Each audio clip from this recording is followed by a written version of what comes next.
김민재가 소속된 바이에른 뮌헨은 지난 목요일에 갈라타사라이와의 챔스 경기 이후에 이틀 만에 하이덴하임과 리그 경기를 치렀습니다. 두 경기 모두 뮌헨 홈에서 치른 건 다행이지만 이틀이라는 시간은 몸을 완전히 회복하기에 터무니없이 부족한 시간인 건 뭐 다들 아실 텐데요. 특히 김민재의 경우에 13경기 연속 풀타임 여파로 갈라타사라이전 막판에 속도 경쟁에서 지는 상상도 못했던 충격적인 장면까지 보여줬죠. 철기둥, 괴물, 기계 등의 별명이 있긴 하지만 진짜로 김민재가 혹사시켜도 아무 문제 없는 그런 괴물이나 기계는 절대 아닙니다.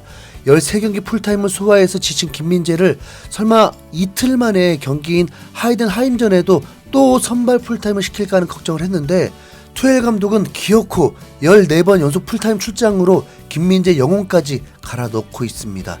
더욱 충격적인 건 투엘이 김민재의 부담을 아예 모르고 있지는 않다는 겁니다. 투엘은 경기 전 인터뷰에서 현 뮌헨의 선수단이 정상 컨디션이 아니라는 상황을 공개했는데 우리는 레온 고레츠카, 우파메카노 그리고 게레이루가 경기에 뛸 수 있는 상태인지 기다려봐야 한다. 데이비스와 김민재처럼 정말 많은 경기를 소화한 몇몇 선수들이 있다. 우리는 그들과 지속해서 대화를 나누고 있다라면서 김민재 출전 시간이 과도하다는 사실을 최초로 직접 언급하는 모습이었습니다. 그러나 김민재의 체력을 관리해주기 위한 그 어떤 구체적인 방안은 나오지 않았죠. 독일 매체인 BR에서도 김민재에 대해서 바이에른 뮌헨은 휴식을 갈망한다. 뮌헨 수비진 중에서 올 시즌 분데스리가 경기마다 선발 출전한 유일한 선수는 김민재라면서 김민재의 혹사에 대해서 우려를 표했는데요. 독일의 많은 전문가들 역시 같은 걱정을 하면서 투엘 감독의 선수단 관리가 엉망이라는 뼈아픈 지적을 하고 있는 상황입니다. 뮌헨의 공격수 출신 해설가인 미첼 루메니게는 뮌헨은 케인을 영입하면서 수비진 구성에 너무 소홀했다. 투엘 감독은 이에 대해 여러 번 우려를 나타냈고 이제는 부상 선수들로 인해서 매우 얇은 선수층을 보유하게 됐다라면서 투엘이 구성한 수비진이 너무 얇다고 지적했고 레알 마드리드의 미드필더 출신인 캐디라는 누가 봐도 지금 스쿼드가 빈약하다. 부상에 대해 전혀 고려하지 않은 스쿼드다. 지금 뮌헨 수비진은 무리하고 있다. 무조건 문제가 터질 수밖에 없다라면서 내년 3, 4월 안에 반드시 문제가 생긴다는 의미심장한 예언까지 내놓은 겁니다. 잠시 여름 이적 시장대로 돌아가 보자면 원래 뮌헨에는 스타니시치라고 하는 유망주가 1군 스쿼드 안에 포함되어 있었습니다. 스타니시치는 뮌헨의 유소년팀 출신인 수비수로 주 포지션은 라이트백이지만 레프트백도 되고 심지어 센터백까지 소화 가능한 선수였는데 뜬금없이 레버쿠젠으로 임대를 보내면서 팬들의 원성이 매우 자자했습니다. 뮌헨의 유스부터 1군까지 올라온 성골이고 수비에서 멀티 포지션을 볼 수 있는 자원을 어이없게 임대에 보낸 최악의 결정이라고 했죠. 만약 지금 뮌헨에 스타니시치가 있었다면 누가 봐도 엄청난 도움이 됐을 게 뻔한데 이런 점을 생각하면 분명 투엘의 선수단 구성에 커다란 실수가 있었던 게 분명합니다. 그 피해를 김민재가 독박으로 뒤집어 쓰면서 정말 보기만 해도 안쓰러운 상황이 된 거고요. 사실 김민재가 뮌헨으로 이적할 당시에는 주전 경쟁에서 이길 수 있냐 없냐가 관건이었지 붙박이 주전으로 혹사당할 거란 생각은 아마 아무도 하지 않았을 텐데요. 네리우트와 우파메카노라는 유리몸 두 명이 김민재의 체력을 갉아먹는 모양새가 됐고 이번 하이덴하임전에서도 김민재는 여지없이 선발로 나와서 풀타임까지 다 소화했습니다. 투엘이 직접 언급한 혹사당한 선수 2명 중에 레프트백인 데이비스는 벤치 스타트였지만 김민재에게는 끝내 휴식이 주어지지 않았죠. 미드필드는 고레츠카와 키미히도 결장하면서 김민재만 최악의 혹사를 당한 상황입니다.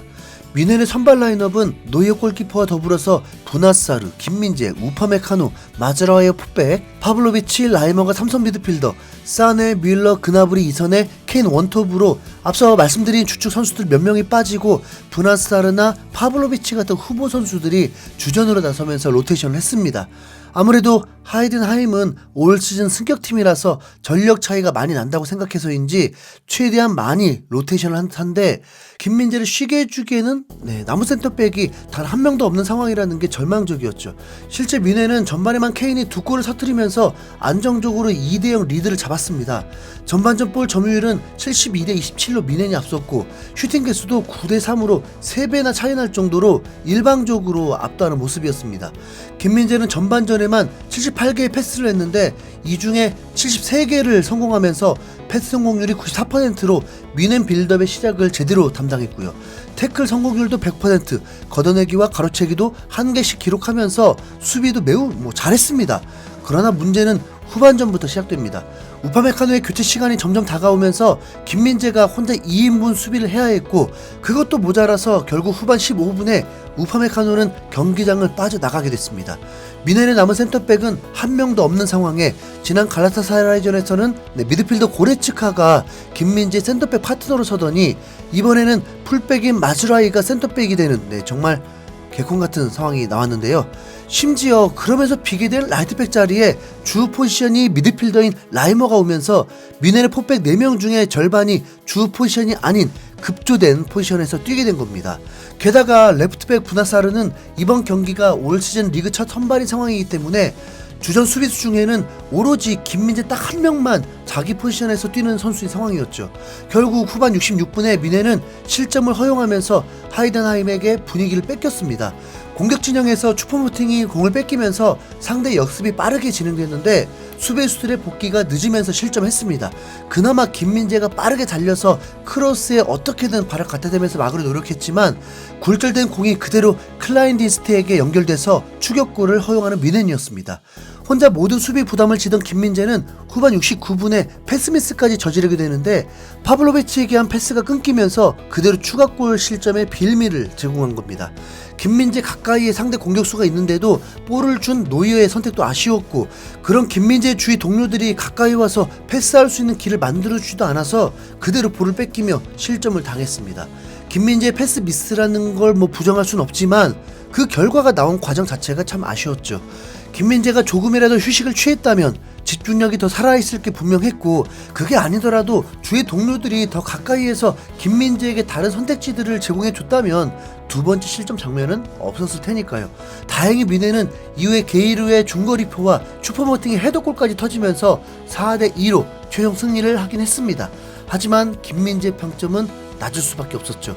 그러나 미넨의 핵심 수뇌부라고 할 수 있는 스포츠 디렉터 크리스토프 프라운트가 김민재 실수에 대해 변명을 해줬습니다. 모두가 알다시피 김민재는 매 경기마다 90분 넘게 뛰고 있다. 그런 집중력 부족은 사람이라면 누구나 겪을 수 있는 일이다라면서 혹사당하고 있는 김민재 실수에 대해서 충분히 이해할 수 있다고 말한 건데요. 미넨의 팬들 역시 김민재 실수에 대해서 전혀 비난하고 싶지 않다는 분위기였습니다. 김민재를 비난하고 싶지 않아. 그는 너무나 많은 일들을 하고 있고 실수 역시 축구의 일부야. 제발 그에게 제대로 된 휴식을 주면 좋겠다. 김민재에게도 긴급하게 휴식이 필요하다. 미넨의 수비진은 완전 박살난 상태야. 김민재만이 위태롭게 마지막 끈을 유지하고 있어. 김민재가 혹사당하고 있다는 사실은 누가 봐도 명백하다. 스타니시치를 임대 보낸 건 정말 미친 짓이었어.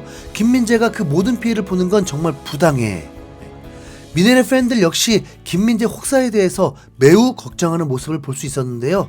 이제 A매치 기간인데 과연 클린스만은 김민재에게 휴식을 줄 수 있을지, 정말 휴식이 간절한 상황인데 한 경기 정도는 김민재가 결정하기를 바라겠습니다. 이상 흰수염고래였습니다. 감사합니다.